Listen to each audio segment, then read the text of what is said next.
Tonight, passengers delayed for hours as Virgin's check-in system fails. Our flight's now gone from 3 o'clock to 4:25 and we're trying to get back for the grand final. The Bureau of Statistics set to release results of the same-sex postal survey early. And it's time. The Melbourne Storm and North Queensland Cowboys ready to do battle in the NRL Grand Final. This is NBN News with Jane Goldsmith. Good evening. There was frustration for thousands of Virgin passengers today who were left stranded as flights were delayed, some of them for more than 3.5 hours. The cause, a technical issue which shut down the entire check-in system. Of all the days for Virgin's check-in system to crash, a long weekend and footy fans on a mission. There's been talk of bans, boycotts and bias. But in just a few minutes, Macklemore will take centre stage at ANZ Stadium to perform his marriage equality anthem, Same Love. And after a week of division, the Prime Minister is calling for unity through sport. You are the champions. Malcolm Turnbull's grand statement on grand final weekend. The hunt is underway for 16 reptiles stolen from Blackbutt Reserve in not one but 2 break-ins. The theft has sparked outrage across the community, with carers pleading for the animals to be returned safely.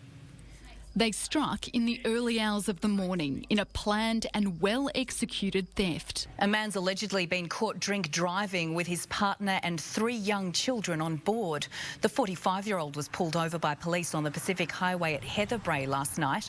Officers say 3 children, aged 6, 8 and 9, were in the rear seat of the minivan when he allegedly returned a positive breath test. He's been charged with mid-range drink driving and driving while suspended and will face court next month.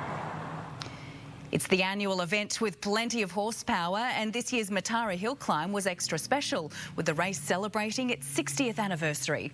It's the hill climb's 2nd year at Ringwood near Raymond Terrace after being moved from its traditional home at King Edward Park. More than 70 drivers will test their skills across the 2-day competition. Still to come. Passengers watch on in horror as an Air France engine explodes mid-air.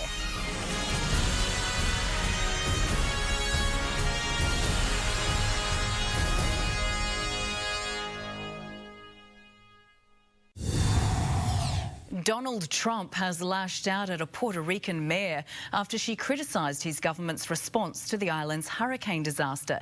It began when a Trump aide called the American relief effort a good news story, sparking this reaction. When you don't have food for a baby, it's not a good news story. Damn it, this is not a good news story. There was no shortage of photographic opportunities this morning as 30 hot air balloons took to the sky over the Hunter Valley as part of the 7th annual Balloon Fiesta. The festival reached new heights last night, holding its first ever Night Glow event. Spectacular. It's over to sport now with Mitch Hughes, and it's the NRL's biggest day of the year, Mitch. It certainly is, Jane, and there's already been plenty of action. Thanks. Coming up, the sensational result in a grand final curtain raiser.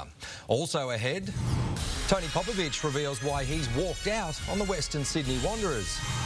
And the Wallabies Springbok stalemate continues.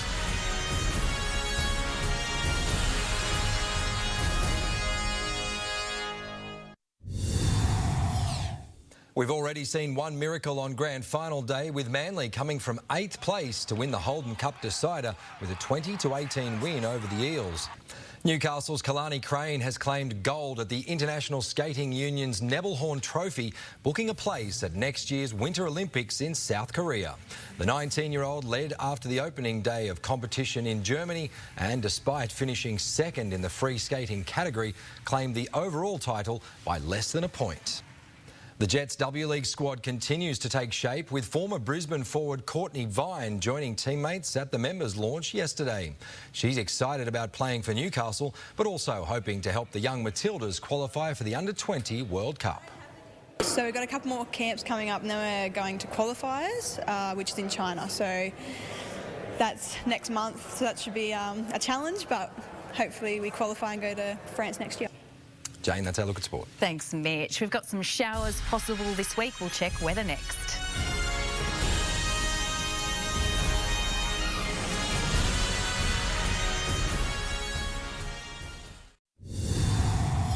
Weather time now. After a very dry month, Sydney's driest September on record, some rain is finally on the horizon. To the satellite first, and thick cloud over central New South Wales with upper level moisture and a trough of low pressure is bringing isolated showers in the state's west. Tomorrow, Queensland and northern New South Wales will experience showers and possibly the odd storm as a result of a trough. Elsewhere, it's mostly clear under a broad region of high pressure. A sunny, dry Sunday today with a top of 23 degrees for Newcastle, 25 at Maitland and Singleton, 22 at Nelson Bay. Tomorrow's forecast for the public holiday, partly cloudy with a slight chance of a shower about the Upper Hunter during the evening. Possible showers elsewhere. 28 degrees for Wallsend tomorrow, the same at Singleton, 27 for Toronto and Maitland, a top of 24 in Newcastle. Coastal waters information for tomorrow sees at 1.5 metres with a 2 metre swell. Winds becoming northerly up to 20 knots. The sun to come up at 6:30 and to set at 6:57. And the outlook for Newcastle, Tuesday partly cloudy and a medium chance of showers until the evening. High chance of showers also on Friday. For Scone, medium chance of some showers from Tuesday to Thursday. Heavier falls forecast later in the week. And for Gosford, overcast for the next couple of days. Showers also possible later in the week. And for another look at tonight's local stories, head to our website.